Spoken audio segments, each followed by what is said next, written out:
造价仅几百，就在后院拥有了阳光房，简单的改造就拥有了室外厨房。卖废品时，在废品站看见了钢材，1元1斤的价格买了500多斤，价格是便宜，就是锈有点多。钢材表面的锈斑需要打磨处理，立柱焊接2根角钢增加接触面，现在就可以开始对立柱地基进行深挖，坑就挖了2个，因为另一侧我们正好可以用围墙来承重，安装立柱的高度超过围墙20厘米，这样雨水就可以从围墙外侧流走。钢梁就需要借用脚手架才能进行安装了，和老爸费了很大的劲才抬到立柱上。钢梁和立柱是型号一样的工字钢，焊接时接触面相等，但为了稳当，又与房屋的钢架焊在了一起。现在就可以对钢材表面做防锈处理了。立柱和横梁骨架刷了3遍黑色的防锈漆，晾干期间在路旁捡了一车之前修路剩下的红砖，对院墙进行加高。玻璃就是附近楼盘新房装修拆来的阳台护栏，因为是双层夹胶的玻璃，玻璃厂回收价格非常低，基本没有人要。现在就可以按照玻璃的宽度把横梁骨架焊接上了。方管一头焊接在工字钢上，另一端则放在围墙上，围墙上方的方管就用角铁来连接，再用红砖砌出水平高度，墙面再抹上沙灰固定住方管，等了几天固化后就可以开始安装玻璃了。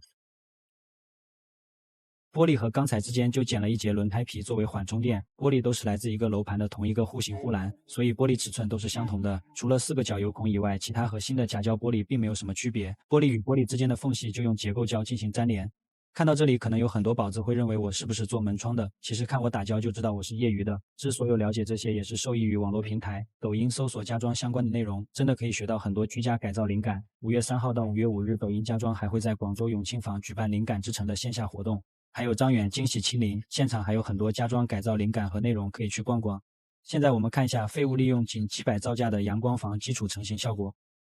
阳光房的地面是隐藏的化粪池，这次准备给它贴上砖。虽然之前地面是硬化了的，但想着下面是化粪池，还是决定在湖边砍几根竹子分开代替钢筋十字交叉铺在地上，增加地面的拉力。做完这些已经到了晚上，趁着夜色找出了地面的水平，并把地面排水口改好，就等明天贴砖了。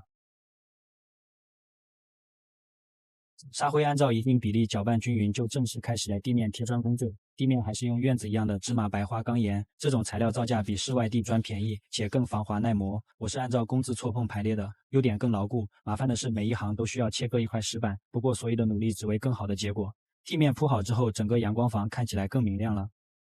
阳光房的正面是通往下层休息区，有40厘米的落差，就用石板砌了3层台阶，每一层外跳5厘米，方便安装灯带，同时让台阶的悬浮视觉更强。台阶改造之后，阳光房的立柱下就有了一个转角位，找了几块石头随意摆放着，再搭配几棵绿植，为了减少之后的维护成本和下雨泥土流失，表面就用水泥硬化之后铺上火山石，最后再把我们的临时厨房安装上。为了增加氛围感，阳光房的方管上安装了3条 COB 线型灯带，这样我们在室外就有了一处可遮风避雨，又可以炒菜用餐的地方。